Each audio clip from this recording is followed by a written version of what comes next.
Muito prazer. Eu sou o professor Eduardo Pagliari Júnior e no decorrer dessa apresentação eu quero que vocês conheçam um pouco mais sobre mim, desde da minha formação, né, como formação acadêmica e técnica, até um pouco da minha trajetória profissional, seja na área da docência, né, como professor, ou na área técnica. Além disso, eu gostaria que vocês soubessem um pouco sobre alguns projetos que eu já participei e que eu ainda participo. E o tópico 5 aqui que provavelmente vai interessar bastante a vocês. Eu quero conversar um pouco sobre as metodologias e ferramentas que eu costumo utilizar tanto nas minhas aulas síncronas, ou seja, ao vivo, sejam elas remotas ou presenciais, e nas aulas assíncronas, que são aquelas aulas fora do horário regular, né? Aquele material que a gente consome quando tem disponibilidade. E talvez o mais importante de tudo, a gente falar um pouco sobre os métodos de avaliação, tá bom? Bom, então fazendo um breve resumo aqui da minha trajetória, né? Aqui falando um pouco sobre a minha formação, né? Eu vou detalhar isso mais para frente, mas aqui um pouco das instituições pelas quais eu passei, os cursos de graduação que eu fiz e os cursos de pós-graduação, tá? Além disso, algumas instituições que eu trabalhei aqui a nível tanto da educação quanto da área de tecnologia e alguns temas de projetos aí que eu venho desenvolvendo, tanto na área de ensino, pesquisa e extensão, tá? Eu vou detalhar isso um pouco mais no final da apresentação, mas aqui é um resumo para sintetizar de forma geral quem sou eu, né? Bom, vamos começar pela formação acadêmica, pessoal. Ah, eu sou formado técnico em eletrônica, né? Então, ali de 2004 a 2005 eu estudei eletrônica na ET Jorge Street, em São Caetano do Sul. Hoje ela chama ETEC, mas basicamente é a escola técnica, né? Estadual, vinculada ao Centro Paula Souza, né? Na época, a gente trabalhou com diversos projetos no decorrer do curso, mas esse foi o meu projeto que pode se chamar de conclusão, né? Então a gente conseguiu, através de um microcontrolador, controlar um banco de dados em Visual Basic, né? Então, dessa maneira, controlando uma espécie de estoque. Era como se fosse um tablet para você fazer pedido na mesa, né? Mas isso lá em 2005, né? Então, uma coisa bem natural nos dias de hoje, mas bem inovadora para a época, tá? Ah, de 2006 a 2010, né, eu cursei então Ciência e Tecnologia na Universidade Federal do ABC. Foi a minha primeira graduação, né? Uma graduação é um curso que eles chamam de básico, né? Para todo mundo que entra na UFABC faz esse curso. E eu iniciei o meu curso até pela região onde eu morava, que tinha um polo petroquímico famoso, estudando um pouco de química, né? Então eu fazia o desenvolvimento aqui de nanosensores aí para detecção de peróxido de hidrogênio. Isso tinha tanto aplicações na medicina, né, quanto na engenharia também dos carros elétricos, tá? Mas em pouco tempo, tanto eu como o meu orientador percebemos que de fato a minha trajetória não seria na química, né? Eu tinha muito mais tendências à matemática. Bom, e aí vocês devem estar se perguntando, se a minha tendência era na matemática, né? Como que eu fui parar no curso de aeroespacial? Bom, pessoal, o curso de aeroespacial basicamente é matemática pura, né? E de fato, não me perguntem por que que eu fui para a aeroespacial. Eu acho que isso tem um pouco a ver mais com. Nessa época eu fazia mestrado também, né? Fazia o mestrado junto com a graduação. E meu mestrado era na área de engenharia mecânica, né? Na área de helicópteros. Então, de certa forma, eu estudei duas coisas de uma vez só, né? Tanto a graduação quanto o mestrado foram na mesma área. Então, por isso, vocês vão ver um pouco mais para frente, mas são temas correlatos, né? E aí, finalmente, né, em 2016, quando eu já tinha terminado tudo isso, eu decidi ali, faltava poucas disciplinas para eu concluir o curso de matemática, né? E esse de fato é o curso que me deu a condição para poder assumir esse cargo aqui que eu ministro hoje, né? Então, graças a ele que hoje eu sou professor de vocês, né? Então, licenciatura em matemática. Bom, e quando a gente fala de pós-graduação, né? Lá em 2010, logo que eu terminei Ciência e Tecnologia, eu fiz uma pós em Gestão Empresarial, né? Digamos que foi um curso bastante interessante, apesar de diferente, né? Que eu utilizei bastante no futuro em alguns empreendimentos aí, alguns projetos de empreendimento que eu fiz aí no decorrer da minha vida, então é um curso que me ajudou bastante. E atualmente, né, eu estou terminando uma outra pós, né, uma especialização aí em educação à distância, né, pela Universidade Virtual de São Paulo. Então, uma temática que eu acho bastante interessante, que eu já estudo há bastante tempo, mas que eu me especializei com certeza aí durante a pandemia, né? Bom, meu mestrado também foi pela Universidade Federal do ABC. Perceba que foi na mesma época do curso de engenharia, né? E eu trabalhei basicamente com a modelagem e controle de rotores de helicóptero. Então, um projeto bastante complexo, sofisticado. Só para vocês terem uma noção, né? Imaginem que, para dar uma simplificada aqui, a gente simplifica esse rotor aqui de forma que tem apenas uma pata. E aí, quando a gente levanta as equações dinâmicas desse problema, a gente tem um sistema bem sofisticado. Então, quando você escuta na televisão falando que um especialista em tal área está falando alguma coisa, então tem que verificar se o cara é especialista mesmo, né? Tem que ver lá quais são as publicações de impacto que a pessoa tem. Porque especialista é quem realmente estuda o fenômeno nos mínimos detalhes, tá? E atualmente, então, eu mudei um pouquinho de área, né, no doutorado. Eu fui lá para a USP, na Universidade de São Paulo, o curso de Engenharia Elétrica, mas na verdade, na prática, é Engenharia da Computação, né? Eu estou trabalhando com aprendizagem de máquina, né? Ou, como vocês conhecem aí mais popularmente, inteligência artificial, tentando aí utilizar algoritmos para prever aí comportamento da economia, né? Então, se a gente vai ter ou não recessão, tá? Então, um estudo macroeconômico baseado em inteligência artificial. Bom, tem alguns outros possíveis desdobramentos no meu projeto, mas isso aí é papo para o futuro, tá? Então, com isso a gente sintetiza, a gente fecha a parte de formação acadêmica e vamos agora para a minha trajetória profissional, tá? Bom, eu vou falar primeiro da minha trajetória como professor, que eu acho que é a mais relevante, né? Eu comecei com experiências aí na docência um pouco antes, né? Eu cheguei a treinar aí algumas pessoas aí que estavam prestando concurso, dava às vezes algumas aulas particulares, mas de maneira um pouco mais formal. A minha primeira experiência foi como monitor, né, em disciplinas lá na UFABC. Então, durante praticamente 8 anos aí eu fui monitor, né, disciplinas de todas as áreas, olha, lógica, física, né, cálculo, termodinâmica aqui da área de engenharia e computação, né. Então, eu passei por várias áreas aí para até me encontrar, né. Mas a minha experiência mais séria, né, foi no estágio em docência. Então, no ano de 2015, né, que eu assumi de fato uma turma aí era o curso de aeroespacial e automação e controle, né? Então, eu assumi a disciplina aí de sistema de controle 2, aí que era ministrada pelo meu orientador André Fenili. Eu fui o responsável pela disciplina, né? Então, pela primeira vez eu peguei realmente uma turma de alto nível para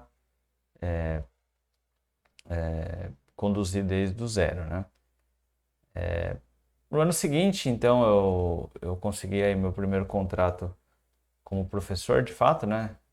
Não só como estagiário, mas como professor temporário aí na FATEC Itaquera, né? Na zona leste de São Paulo. Curso, então, um pouco fora da minha área, vamos dizer assim, era um curso de tecnologia em refrigeração e eu fui responsável pela disciplina de tecnologia de refrigeração de alimentos. Esse foi um desafio bastante grande para mim, era uma disciplina que eu não conhecia nada, tive que estudar bastante, foi uma experiência muito enriquecedora, né? Mas eu percebi que talvez essa área específica não era muito minha praia, né? Bom, nesse mesmo ano eu fiquei responsável, né, por fazer a capacitação de Excel. Então eu ganhei uma espécie de concurso, né, interno da FBC para ser um agente multiplicador na área aqui de Excel, né? Então, o público-alvo que a gente capacitava docentes, técnicos administrativos, alunos e terceirizados, tá? Então essa aqui foi uma experiência bastante interessante e importante também na minha carreira.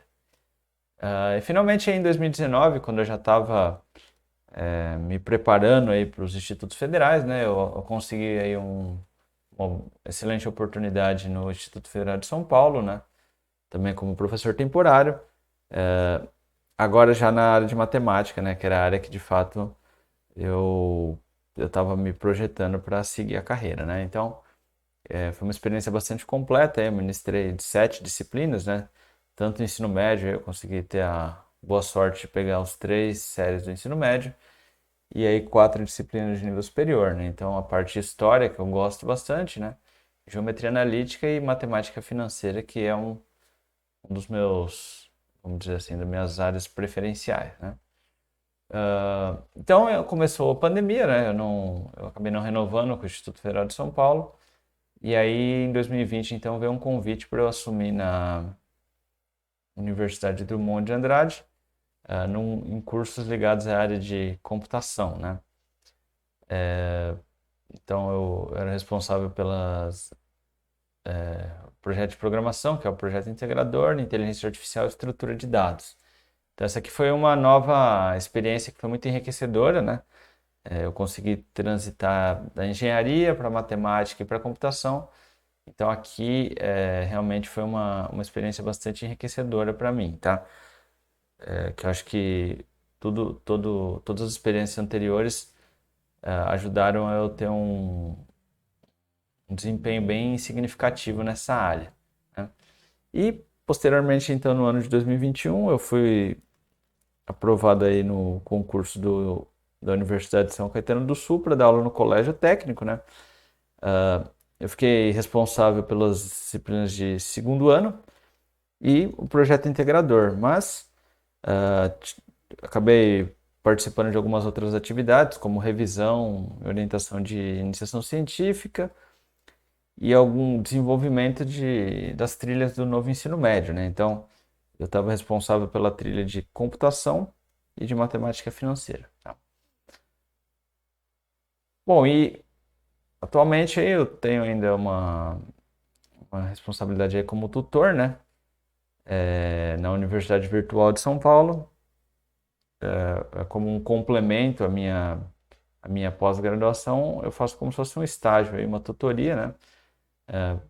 Dos cursos de produção e de computação, com disciplinas ligadas a temas que eu gosto bastante, né? Temas derivados aí da indústria 4.0 e da internet das coisas, tá? E atualmente, né, então tô como professor aí no Instituto Federal do Amazonas, campus Itacoatiara, ah, responsável pelas disciplinas de matemática, né? Seja matemática fundamental, financeira ou estatística, né? Dentro de todos os cursos, né? Inclusive dos cursos superiores, técnicos, médios e superiores. Bom, e agora só fazendo um breve resumo aqui da minha carreira técnica, né? Bom, aqui não dá para descrever tudo que eu fiz na minha vida, né? Afinal, eu comecei a trabalhar com 13 anos, né? Tive vários empregos administrativos, mas aqui os mais importantes e relevantes, né? No ano de 2006 a 2007, que eu trabalhei como técnica eletrônica e luthier, né? Para quem não sabe o que é um luthier, é uma pessoa que fabrica, customiza, conserta e modifica equipamentos musicais, tá? Com foco mais em guitarras e violões na época, né? Eu trabalhei também por 2 vezes no IBGE, né? No ano de 2007, implementando o censo experimental com PDA, e aqui 2009 e 2010 como agente de pesquisa, mapeamento aqui para o censo, né? E aí no meu cargo mais perene aí, que de 2010 a 2021 eu trabalhei como técnico de TI na Universidade Federal do ABC, tá? Bom, e quais são os projetos que eu tenho em andamento hoje, tá? Eu tenho alguns projetos no ensino, né? Então, disciplinas aí que não estão exatamente dentro da grade, né? Mas que pode interessar aí alguns curiosos. Então,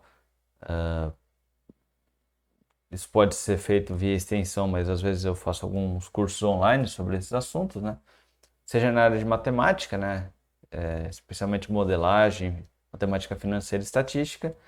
Na engenharia eu ainda trabalho um pouco com temas aí de pesquisa como especialmente otimização e modelagem não linear, né? E na computação aí acaba que qualquer coisa que você vai fazer tanto na matemática quanto na engenharia você precisa de computação. E entender a estrutura de dados, a inteligência artificial e o aprendizado de máquina são ferramentas muito importantes para você melhorar o seu desempenho, né? Na área de pesquisa, né? Então esses são os temas aí que estão em pauta hoje que eu tenho investigado bastante, né? Seja parte de modelagem macroeconômica, então derivativos, né? Seja contrato futuro, opções ou seja instrumentos de investimento, né? E os criptoativos que com certeza tem um espaço. Eu já trabalhei com criptoativos aí alguns anos atrás e é algo que eu quero voltar a investigar num nível mais profundo, né? Parte de tecnologia, vamos dar enfoque em indústria 4.0 e blockchain, né? Então, atualmente eu estou responsável aí pelos laboratórios de indústria 4.0 e Maker, né? Então, essas são temáticas que cada vez mais vão estar integrados no ensino e é algo que eu quero me especializar. E na área de energia, né? A gente pode falar de energias renováveis, eficiência energética e sustentabilidade. São temas aí que eu estou estudando aí com os professores, de repente me envolver em um desses projetos de pesquisa dentro dessa área de energia renovável, né, e eficiência energética. Então é algo que eu já trabalho, já trabalhei e agora eu quero estudar isso a nível de pesquisa, tá? E a nível de extensão, né, a gente pode citar, primeiro acho que a educação financeira, né, que é o meu curso mais consagrado. Ele é bastante demandado não só em São Paulo, mas no Brasil inteiro, né? Principalmente agora que a gente fez uma versão online desse curso, então é um curso que realmente tem feito bastante sucesso, tá? Na verdade, esses aqui são 3 temas que eu acho de extrema importância, né? Se a gente olhar para os países desenvolvidos, né? Todo país desenvolvido tem esses 3 pilares dentro da educação, tá? Então, a parte de eu seria até mais amplo, né? Educação financeira, a programação, o xadrez e a tecnologia no geral, né? Então, entender sobre os paradigmas da tecnologia. Então, esses são 3 tópicos que eu acho que são que deveriam estar dentro do ensino médio regular. E a minha proposta é que eu possa oferecer esses cursos como extensão para que a comunidade perceba a importância, né? E quem sabe um dia a gente consiga incluir isso na matriz regular, assim como é nos países desenvolvidos, né? Então, programação, eu acho que existe uma, uma escada de vamos dizer assim, Excel é uma ferramenta fundamental hoje no mercado profissional e tanto na parte de organização, né, da nossa vida online. E aí, quando você pega um pouco de Excel um pouco mais avançado, você já consegue perceber que faz muito mais sentido trabalhar com Python, né? Então, o Python e as técnicas de machine learning são formas de você sofisticar as soluções que o Excel traz, né? E o xadrez pedagógico, que é aí ainda é um embrião, é um curso que está sendo desenvolvido em parceria com... É um curso antigo já, né? Que eu estou dando uma refinada e a gente está desenvolvendo então em parceria com os professores aí de outros campos, como Manacapuru, Presidente Figueiredo e Zona Leste, tá? Então, essa aqui é ainda uma surpresa, mas até o final do semestre com certeza eu vou ter boas novidades, né? Bom, e outros, né? Então, se o dia tivesse 32 horas, né? Quem sabe, mas os outros eu preciso descansar um pouco também, né, pessoal? Não dá para fazer tudo na vida direito, tá? Bom, acho que agora vem a parte que realmente interessa a maioria de vocês, né? Falar um pouco sobre as metodologias que eu aplico, né? Que eu acredito. Então eu vou separar aqui, pessoal, as aulas em síncronas e assíncronas, né? Faltou um acento aqui nesse síncronas, mas isso aí foi só uma questão de impressão aqui, né? Bom, o que são aulas síncronas, pessoal? São aulas que vocês participam junto comigo. Quais são as formas dessas aulas síncronas, pessoal? Aula presencial, né, que a gente ainda está impossibilitado por conta do isolamento social relacionado à pandemia, mas é muito provável que mês que vem a gente já retorne presencialmente. Bom, mas enquanto a gente não volta presencialmente, a gente vai ter algumas reuniões, né, virtuais aí pelo Google Meet.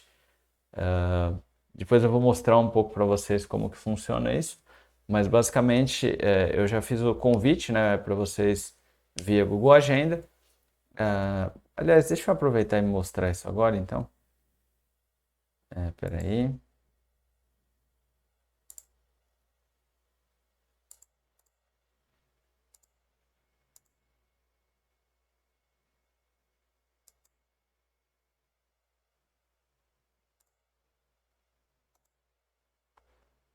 Agenda.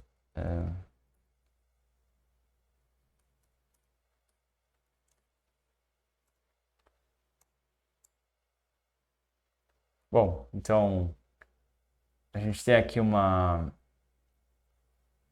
por exemplo, né? Eu fiz alguns agendamentos para amanhã, né? Para essa disciplina. Então, olhando aqui, né? Se você entra na página inicial do Meet, caso esteja agendado, você vai ver aqui o horário e é só clicar e entrar, né? Então, se você está cadastrado com o e-mail correto lá no Siga, você provavelmente recebeu um convite, né? Deve ter criado um evento aqui na sua agenda, né? Que você pode tanto... Claro, depende da sua turma, mas vamos usar como hipótese essa turma aqui, ó. Então, essa turma aqui ela vai ter o evento, ó. Você pode participar aqui através do link, tá? Ou você pode simplesmente entrar na, na página do Google Meet e vai estar agendado aqui a sua reunião, tá bom? Bom, vamos voltar então para a apresentação.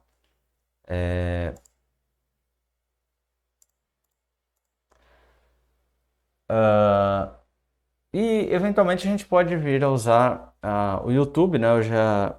Eu já utilizei essa ferramenta algumas vezes, ela é um pouco mais complicada, mas ela pode funcionar, especialmente quando a gente tem um número grande de alunos de várias turmas. Então, eventualmente aí na véspera de uma prova, ou na véspera de um vestibular, onde vocês queiram uma revisão, dá para a gente combinar um evento no YouTube e fazer isso com todas as turmas, ou quando quiser fazer alguma palestra e tudo mais, né? Então, essas são as aulas síncronas, onde vocês estão presentes juntos comigo, né?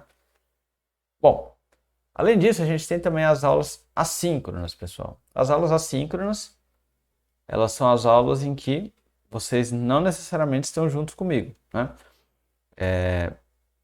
Então, essas aulas eu pretendo trabalhar alguns tipos de de atividades mais específicas, né? A matemática em geral ela é um pouco mal interpretada, né? E eu compreendo e concordo, né? Na verdade, historicamente, a matemática ela é ensinada de uma forma muito chata, né? A gente basicamente tem que decorar um monte de coisa que muitas vezes a gente não entende para que serve, né? A gente termina a escola e vive uma vida inteira sem nunca aplicar aquilo em lugar nenhum. Então, eu não gosto muito desse modelo. Para mim, a matemática que é ensinada é a matemática que serve para algo. Então, se eu for ensinar alguma disciplina, eu quero que vocês entendam para que ela serve, onde que ela é aplicada. E é por isso que a gente vai trabalhar muito pautado em projetos, tá? Então, cada tema vai ter um projeto que vai ser desenvolvido em grupo, né? A gente precisa fazer algumas reuniões para separar quais são os grupos de cada sala. E aí, então, através desses projetos, a ideia é que vocês apliquem esses conhecimentos na prática, né? Entendem como eles funcionam na prática, para poder justificar aí o esforço de aprender, né? Bom, então esse desenvolvimento de projeto aí, eu acho que vocês podem se comunicar fora do horário de aula, né? Eu acho que é uma coisa que hoje as profissões também são muito pautadas em cima de projetos, então vocês têm que dominar as ferramentas de comunicação para conseguir se organizar e encontrar soluções, tá? Além disso, eu vou utilizar também vídeos online, né? Normalmente vídeos gravados por mim mesmo, né? Mas alguns materiais complementares eu acho que são muito bons, né? Estão disponíveis em... Hoje o YouTube realmente é um mar de conhecimento de ponta, se você sabe procurar, né? Sabe consumir. Então a ideia é direcionar vocês para aquilo que tem de melhor hoje, dentro dos conteúdos básicos, com certeza, algo que eu possa preparar, e alguns tópicos mais especiais. Então, pegar aí vídeos referência para vocês. E os questionários, tá, pessoal? Os questionários é o seguinte. A ideia é que eu vou, sempre que a gente entrar num assunto novo, eu vou providenciar algumas listas de exercícios para vocês fazerem, tá? São listas que, eventualmente, eu até posso resolver algumas questões durante as aulas síncronas, né? Mas fica como um desafio para vocês tentarem, né? Sem a obrigação de entregar, né, essas listas de exercícios. E aí eu vou sortear aí questões parecidas com essas listas. Então, sei lá, uma lista de 15, 20 exercícios, né? Para dar um exemplo aqui, vai. Deixa eu trocar aqui. Então, esse aqui é um exemplo de uma lista, né? Que eu estou desenvolvendo aí para uma disciplina. Então, que ela está em fase de construção, né? Mas, basicamente, a gente tem alguns exercícios. Então, a ideia é justamente essa, né? Que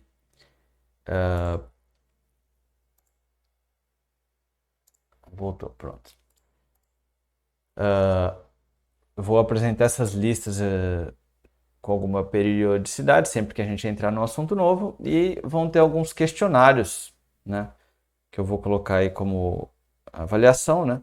São questionários que vão ter questões parecidas com a da lista. Então, se uma lista aí tem 20 questões, vou fazer um questionário com 4, 5 questões, lá pelo Siga mesmo, e aí vocês entram, respondem, e aí você vai valendo uma notinha, tá? Bom, falando sobre as metodologias especificamente que eu utilizo, né, elas são muito baseadas nesses três pilares, tá? A aprendizagem baseada em projetos, né, que é a ideia de você aprender realmente na prática, né, ou seja, como dizer Ausubel, né, com aprendizagem significativa, você aprender coisas que sirvam para, de fato, né? Também a metodologia de design inteligente, que é basicamente você tem um problema, então você organiza as informações, constrói um protótipo de solução, testa essa solução, reflete sobre o assunto e melhora ela. Então você entra num ciclo de refletir e melhorar, né? Isso é o que a gente chama de design thinking, né? E a gamificação, que seria a ideia de... Essa é algo que está bastante em alta, né? Que seria, então, a gente trazer como se fosse um viés um pouco mais competitivo, né? Então, separar os conteúdos não de uma maneira estática, onde eu vou falando e vocês vão consumindo, mas distribuir isso de maneira que é como se vocês estivessem dentro de um jogo, né? Vocês estão sendo desafiados a conseguir conquistar certos objetivos para conseguir ter aí um futuro profissional brilhante, né? Então, essas são metodologias que têm baseado a minha prática, né? E algumas ferramentas que eu utilizo para conseguir implementar essas metodologias, né? Bom, Siga nosso ambiente virtual de aprendizagem, então eu vou concentrar toda a parte do material está no Siga. Então, assim, quem não tem acesso a outras plataformas, no Siga tem tudo. O Siga é o nosso núcleo de aprendizagem. E aí, complementarmente, né, ao Siga, a gente vai utilizar algumas outras ferramentas, né, como o YouTube, que é onde eu hospedo meus vídeos, né? O Gmail, que vai ser uma maneira de fazer uma comunicação oficial, então você precisa falar sobre algo importante ou quer tirar uma dúvida, sei lá, precisa de uma revisão, precisa falar de alguma coisa que tem peso oficial, vamos usar o e-mail do Gmail, né? Google Meet, que também vai ser uma ferramenta que vai ser utilizada, inclusive quando a gente retornar ao presencial, né? É uma ferramenta que ajuda muito aí a poder esclarecer dúvidas fora do horário de aula, a de repente organizar grupos, né, para fazer reuniões aí para organizar, tirar dúvidas de projetos. Google Calendar aí que é a agenda, né, que eu sempre vou estar utilizando aí para notificar vocês das novidades aí das tarefas e dos eventos. Google Forms, né, eventualmente quando a gente precisar fazer algum simulado, alguma atividade um pouco mais específica. Eventualmente aí pode ser que a gente venha usar o Google Colab, né, que é um ambiente aí de programação, vai depender muito aí da disciplina e do interesse, né.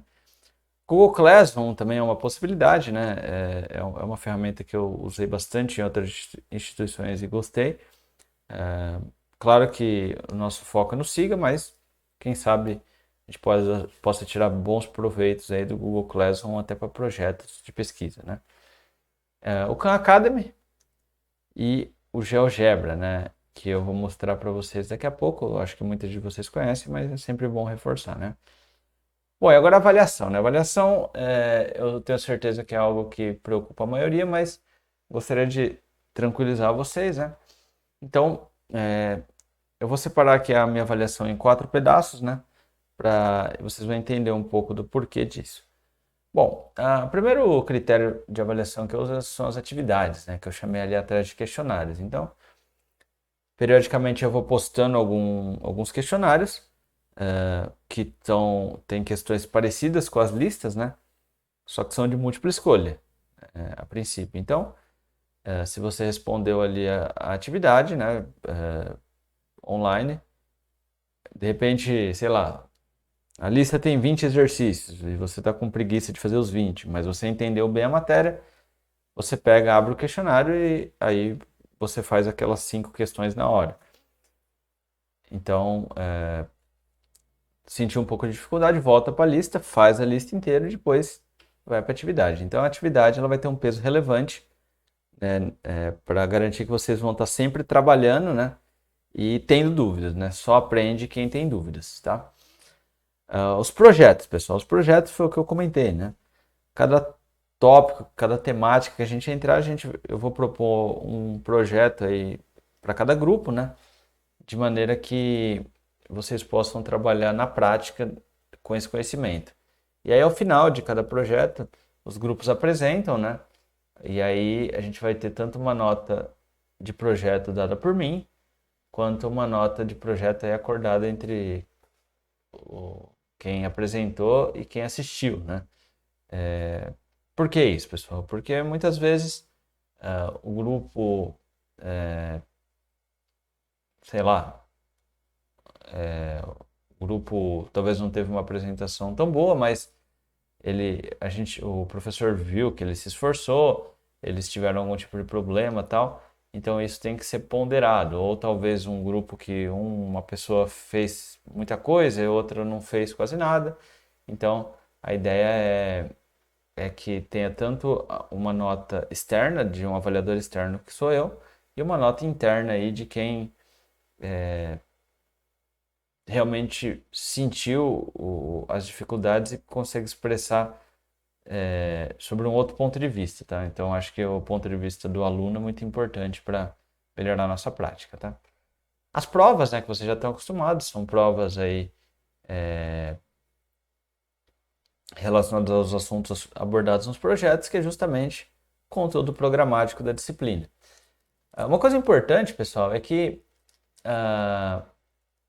as provas elas também vão ser desenvolvidas, realizadas no SIGA, mesmo quando voltar a aula presencial, né? Uma ou outra prova que eu devo fazer realmente no papel. Mas em geral as provas vão ser então no SIGA. A diferença entre a prova e a atividade, né? Bom, é que a atividade ela normalmente vai ser múltipla escolha com questões mais simples, né? A prova ela vai ser uma prova bem mais elaborada, né? Uma prova contextualizada aí com o espírito Enem, né? E provavelmente dissertativa, né? Então, por mais que seja online, a gente consegue construir ferramentas para que ela seja postada de maneira dissertativa, tá? E aqui um tópico muito importante, né, que é a participação. Então a participação ela vai ser considerada tanto nas atividades quanto nos projetos. Então quer dizer, o camarada que vem só fazer a prova, né, que não participou em nada no projeto, deixou o grupo fazer tudo sozinho ou não entregava as atividades, né, perceba que ele vai ter uma participação bem baixa, né? Então veja como é importante as atividades, pessoal. A pessoa que entrega a atividade, ela vai ter uma nota de atividade e uma nota de participação. Então, mesmo que ela foi mal na atividade, só o fato dela ter entregue, isso já contabiliza bastante, né? E aí, então, isso tira um pouco do peso da prova, né? A prova ela não vai valer praticamente a nota inteira do bimestre, ela vai valer um valor mais baixo. E aí, dando um peso maior para a participação, especialmente nas atividades e nos projetos, né?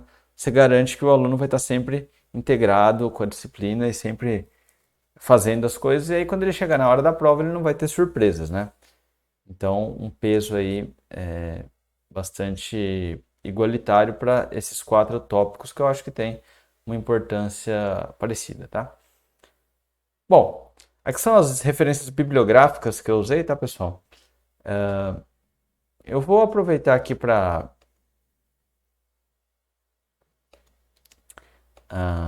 abrir aqui um.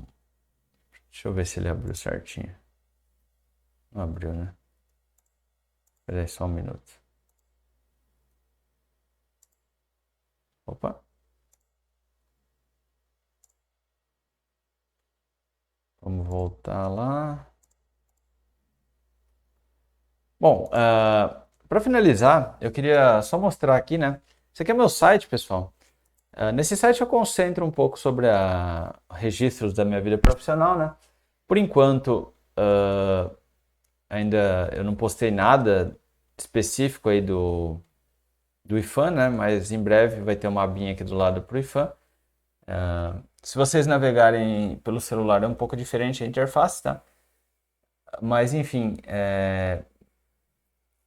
mesmo o conteúdo de aula estando todo no Siga, né? Aqui eu vou postar também muito sobre os projetos que vocês desenvolverem. Eu acho que é interessante ter um registro, tá? Isso aqui eu acho que valoriza bastante aí o trabalho de vocês. Isso foi uma experiência muito, muito boa, né? Então, se vocês acham TCCs, vocês acham material de disciplina, vocês acham projetos que eu desenvolvi, acham videoaulas e tudo mais, né? Bom, Aqui também tem acesso às minhas mídias sociais, né? E aí eu queria fazer um adendo importante, né? Eu vou me focar mais aqui no YouTube, tá? Apesar do, de eu ter mídias sociais, né? Quer dizer, eu particularmente não uso mídias sociais, tá, pessoal? Apesar de eu ter inscrição em mídias sociais, isso é gerenciado por uma outra pessoa, tá? E ela tem finalidade unicamente profissional. Então, não tentem, não adianta tentar falar comigo pelas mídias sociais, porque não sou eu que gerencio, tá?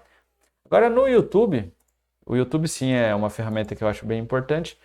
Eu super sugiro que vocês acessem o canal, tá? Atualmente a planilha onde eu tô, a playlist onde eu tô alimentando as informações dos cursos aqui é a de matemática básica, mas depois eu vou criar, eu acho que algumas playlists para cada disciplina, tá? Vai estar separado lá no meu site também, mas eu acho que o meu canal no YouTube é bem interessante para vocês acompanharem, tá? Esse aqui é o Khan Academy, tá, pessoal? Não sei se quem conhece ele, mas ele é um site muito interessante quando a gente fala aí de ensino de matemática, né? Na verdade, existem vários assuntos aqui que estão sendo ensinados hoje no Khan Academy, mas a matemática é de onde eles começaram, né? Então, vou dar um exemplo aqui, vai. Um assunto. Vamos pensando naquele assunto da lista de exercícios mesmo, vai. Matrizes, vai, vamos lá. Então, tem. Percebam que a gente encontra bastante assunto aqui sobre matrizes, né? E eles têm desde a teoria, né? Quanto na prática também, né? Na prática você pode clicar aqui e fazer exercícios e tal, né? Então, é um site realmente muito interessante para que vocês possam estudar, tá? Então aqui tem vídeos, né? Tem artigos também detalhando algumas coisas e atividades, tá? Então, se vocês querem praticar, tem perguntas aí. É uma interface bastante interessante, tá, pessoal? E aí, para finalizar, né, nessa apresentação que já ficou bastante longa, mais do que eu queria, a gente tem aqui o GeoGebra, né, que é um aplicativo muito interessante para a parte de geometria. Então, aqui você pode ter uma infinidade de ferramentas, por exemplo, para desenhar, né, sei lá, para geometria é muito bom mesmo, dá para fazer um monte de coisas interessantes, tá? Olha que interessante. Então, dá para criar polígonos, né? Vamos ver aqui. Criar um polígono.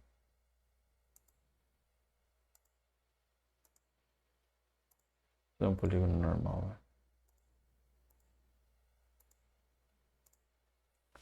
Então, é uma ferramenta bem legal, tá? Para ensino de geometria. E além disso, né, a gente pode utilizar também aí o GeoGebra, ele tem uma série de materiais prontos, né? Que ajuda bastante aí, ele está separado por áreas, né? Então, de novo, né? Sei lá, isso aqui dá para você usar até em outras disciplinas, né? Mas é realmente aí materiais muito bacanas, tá, pessoal? Vou pegar um material qualquer aqui para vocês verem que legal, né? Ó, por exemplo, esse essa atividade sobre funções, né?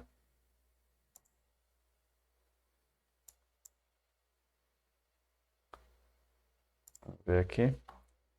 Então aqui a gente pode mexer nos parâmetros da função senoidal